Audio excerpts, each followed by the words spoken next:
Nathalie qui a choisi d'ailleurs connaître son système émotionnel. Bah oui. C'est quelque chose qu'on ne fait pas. Oui.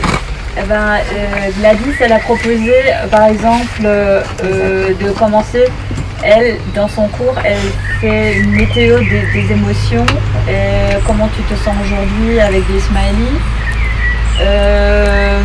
Aussi, avec une pancarte, les élèves peuvent marquer comment ils se sentent aujourd'hui. C'est ça, Gladys? Ou elle nous suit? Oui, c'est ça. C'est un mur d'expression, effectivement, sur lequel ils peuvent décharger ou charger des émotions positives ou négatives pour se libérer et être plus concentrés dans leur travail. Oui. Atelier de bien-être. Oui, ça c'est a priori une intervenante extérieure qui faisait des ateliers de yoga, de respiration, j'imagine, de contrôle des émotions. Oui. Et aussi des escape games. Oui, moi j'étais partie sur le jeu parce que souvent dans le jeu on libère des émotions. On est stressé par exemple par le temps, un temps restreint, de pouvoir juste le dire, de dire en fait je suis pas arrivée à jouer là parce que ça m'a angoissé d'avoir du temps, et donc de pouvoir se dire cet élève va avoir la même problématique par exemple dans un contrôle, et de pouvoir simplement déjà le verbaliser et ensuite travailler dessus à partir de là. C'est très intéressant, mais comment établir dans une école, c'est à voir. On n'a pas eu le temps. Et il y avait ton idée très intéressante, du défi personnel. Je crois que c'est ce qui se fait dans ton école, ou dans l'école de Stéphane.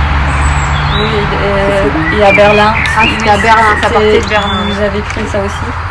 Oui, le défi de partir pendant un certain temps. C'est ce qu'on a dit, avec 50 €, traverser l'Allemagne pour arriver en Alsace, comment on fait?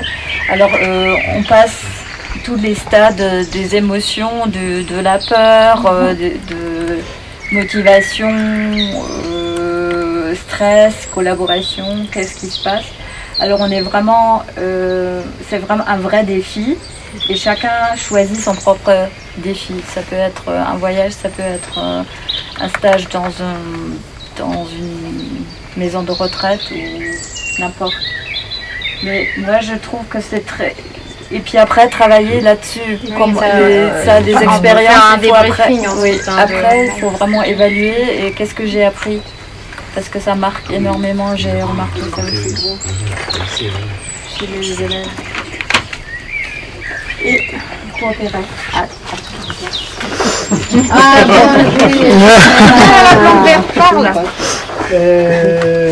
Coopérer.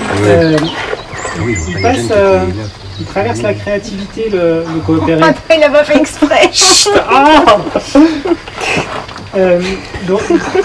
Donc on s'est dit qu'il fallait, pour coopérer, il fallait commencer par montrer l'exemple et qu'on ne pouvait pas arriver à une coopération des élèves si on ne commençait pas par faire coopérer les équipes, si on ne leur montre pas comment faire. Pour ça, ça passe par une modification des espaces. L'espace scolaire, on ne voit pas comment on peut coopérer quand on est assis en randonnion en écoutant la bonne parole.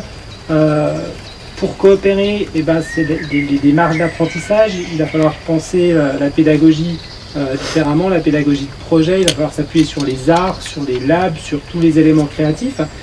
On a rajouté des petites fusées SENSED là un peu partout. Il dit mais... Parce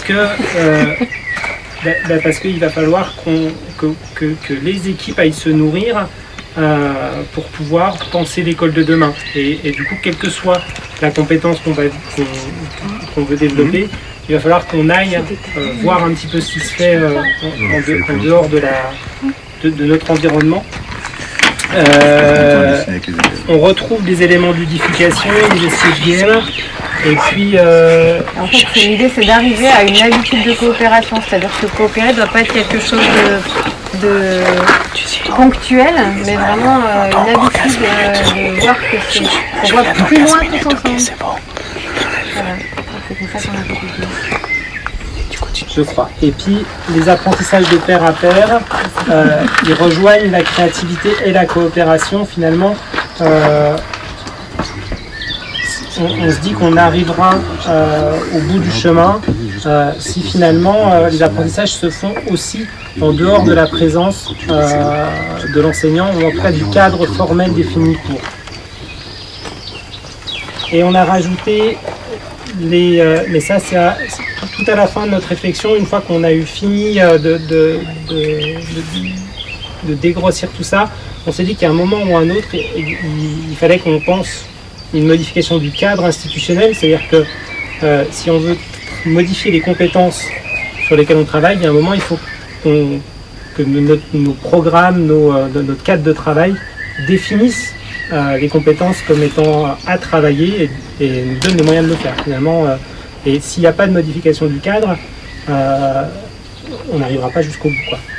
Après, à quel moment, on ne l'a pas mis tout au début, parce que peut-être que c'est pas le point de départ, qu'il ne faut pas commencer par dire à ce moment-là on modifie le cadre, mais qu'il faut commencer, et la modification des pratiques elle a déjà bougé, et c'est finalement dans cette idée que c'est une logique de bottom-up, c'est le terrain qui fait bouger qui fait bouger l'arbre en entier, et ça part de là, et c'est ça qui doit faire bouger le cadre et pas l'inverse. Donc voilà, c'est bon les filles?